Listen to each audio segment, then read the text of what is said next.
On August 13th, 1415, the 25-year hiatus from the 100 Years' War came to an end. After long negotiations regarding the succession to the French throne and the right to ownership of disputed lands came to a standstill. King Henry V of England, at the head of a 12,000-man army, landed in the north of France, and after a short siege, captured the city of Harfleur. The next 3 weeks were spent in discussions regarding how to proceed. In the end, it was decided that the English army would return to England via the port of Calais. The trip was supposed to take 8 days, so the soldiers only took small supplies of food. However, the English were being followed by a gradually growing French army, which was gathering strength and eager to cut the enemy off from the sea. On October 13th, Henry V approached the Blanchetaque crossing, but fearing that large enemy forces awaited them in the north, he refused to cross the Somme and instead turned eastward, moving along the south bank, hoping to find a safer crossing. This gave the French time to gather a large force. On October 19th, the English finally crossed the river and moved north, but the French were quicker and blocked the way to the sea. Due to illness and an increasing lack of food, Henry V's army was getting weaker by the day, while the French, on the other hand, were being reinforced and growing in number and strength. Deciding that further attempts to circumvent the enemy would only aggravate the situation, the King of England decided to use force and their swords to fight their way to the port. On October 24, the opposing armies met near the village of Agincourt. Seeing a numerically superior enemy in front of them, the weakened English troops anxiously awaited the upcoming battle. For most of them, a defeat would mean death. The exact number of troops on both sides is unknown, but it's assumed that from 8,500 to 8,680 of Henry's English troops were present. The size estimation of the French army varies greatly from source to source, and historians can still not agree with the figures ranging from 4,000 to 72,000 soldiers. However, if one takes into account the sizes of the armies that the French were able to assemble for various other battles during this period, it can be seen that their numbers fluctuated between 8,000 to 16,000 men. The fact that the king was absent meant that there was a further reduction in the size of the army, as it was necessary to allocate forces to guard King Rouen. It may be added that the king's uncle also did not participate in the battle, and it's unknown how many of his troops joined the army. There were also some troops left to defend Paris from the Burgundians. Given all of these factors, and the fact that most of the army was recruited in Picardy and Upper Normandy, it is possible to assume that the French army had about 12,000 men. Henry V lined up his army in a line that arched in a slightly forward direction.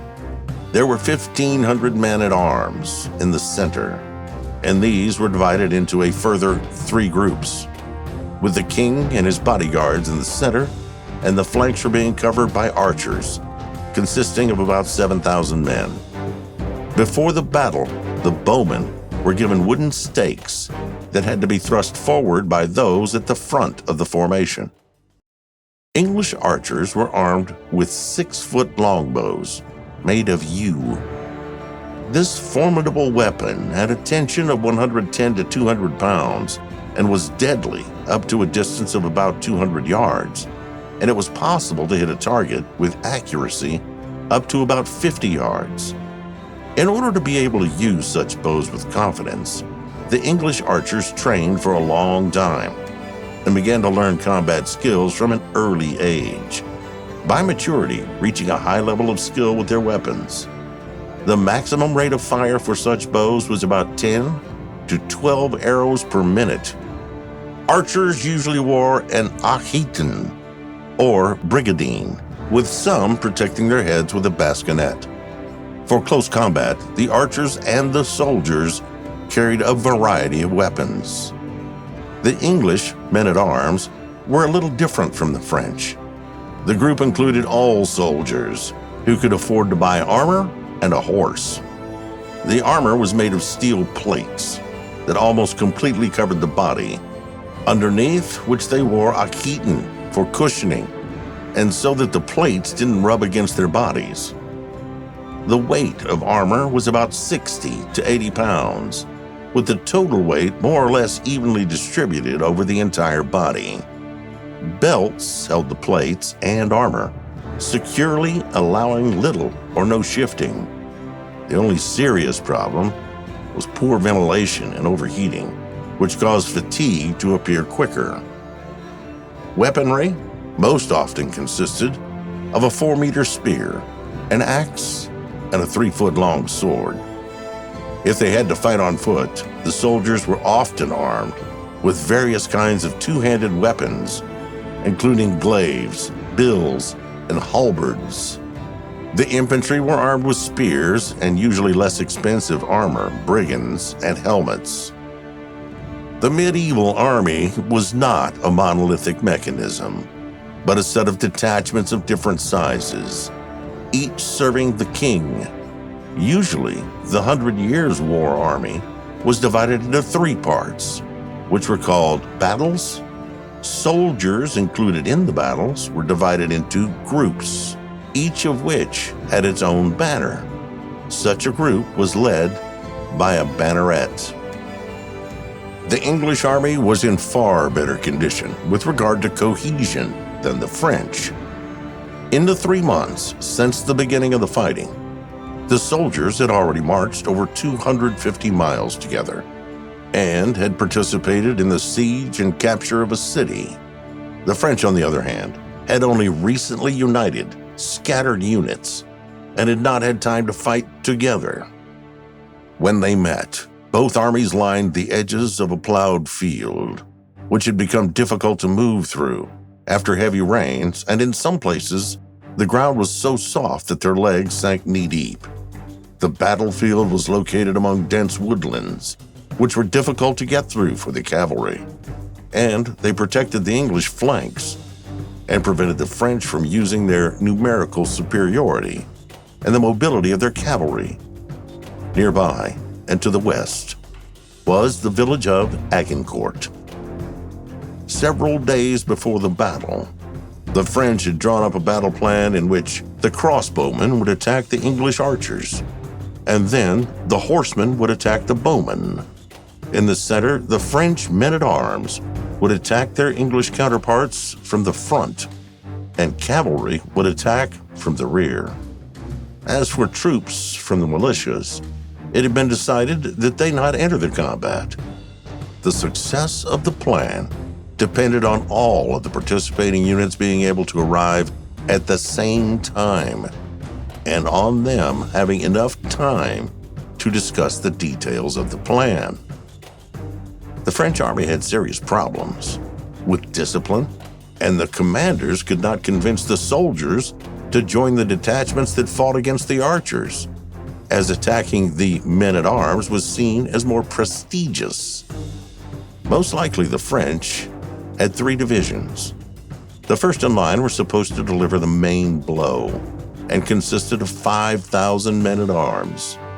The second line numbered 1,000 men-at-arms and 3,500 crossbowmen, but for some reason they chose not to use them. In the last division, there were 1,000 cavalry who were supposed to deliver the final blow and then pursue the defeated enemy. On the flanks, there were 1,500 heavy cavalry troops. As the sun rose, the armies formed into battle formations, and for several hours stood motionless facing each other. The French, who were waiting for reinforcements, were satisfied with this development, but the English, suffering from malnutrition and dysentery, still had to make their way to the sea. Around 10 o'clock, Henry gave the order to move forward. The soldiers, struggling through the thick mud, approached the enemy and came into shooting range. and then began to prepare their positions, driving the stakes into the ground. This was a risky maneuver, because if the French had attacked at that moment, the English army would have been in a difficult position, as had happened at the Battle of Patay on June 18, 1429. Having prepared and established their positions, the English archers began to shoot arrows at the French front lines.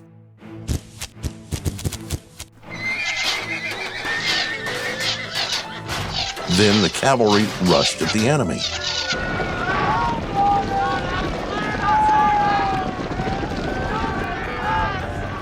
Many of the horsemen were buried in the mud as they moved forward in a hail of arrows. The men-at-arms, protected by armor, were virtually invulnerable. The horses probably did not suffer much in the first minutes of the attack, as many of them were protected in the front by steel plates. However, as the cavalry drew closer, the archers were able to shoot at the exposed sides of the horses, and thousands of arrows fired at close range hammered into the animals' bodies, enraging them. The horses, distraught with pain, became uncontrollable and rushed through the field, breaking the order of battle and spreading chaos. The few horsemen who had managed to get to the enemy slowly made their way through the line of stakes and found themselves surrounded by dozens of archers. The bowmen pulled the riders off their horses and killed them on the ground. After the horsemen had failed, the first division of the foot soldiers moved forward, sinking into the mud as they moved slowly, and were also hit by showers of arrows. Eyewitnesses recollected. It seemed as if a cloud of arrows had eclipsed the sky. The arrows were so many that it seemed the thick spikes had suddenly sprouted from the earth. Those with armor were practically invulnerable to the arrows, but it still had weak points, and given the huge number of projectiles fired, it's safe to say that some of them reached their mark.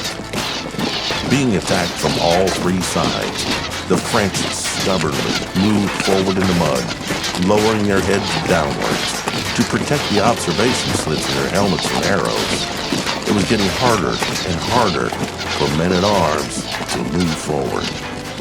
The outer rows that were closest to the archers and most affected by the onslaught of arrows quietly pressed to the center, gradually joining into formation. Eventually, the weary French reached the English position, where the hand-to-hand combat ensued. According to eyewitnesses, the French were so confined that they could not use their weapons properly. Then, 2nd Division moved in to the rescue, but it was also attacked from the flanks. A small force of French men-at-arms managed to break through the bodyguards of the King of England, and Henry VIII received an axe blow to his helmet, but was not seriously injured. The archers had outflanked the French, and some had even marched from the rear, firing with their bows and then stabbing them. The French grew even more weary, and many could not escape. Unable to break through the English defenses, the French retreated. The detachments that did not participate in the battle, having seen the results of the attack, did not dare to continue the battle. Then an episode occurred, which became a black mark on the reputation of Henry V. The king gave the order to kill the prisoners, but the knights refused to do so. So they ordered the archers to carry out the orders. It's not known exactly why this happened, but according to one version, a small French force under the command of Azincourt de Azincourt had raided an English train and stolen part of the treasury. Henry then mistook the small diversion for a serious attack and feared that the prisoners might take up arms again. In another version, after the battle had ended, and when the English went to collect trophies, it appeared that the French were regrouping and about to attack again, so Henry decided to kill the prisoners to protect his rear. Then, having sorted out the situation, the king reversed the order, and at least 321 prisoners escaped death. The casualty figures are not accurate, and there are records of about 500 French dead from the upper class, with a total of 1,500 to 2,000 casualties in total. The English lost about 500 men. Although the French suffered a major defeat, the Battle of Agincourt had little impact on the war. The death of so many nobles did in no way encourage the French king to negotiate, as the losses could be quickly replaced.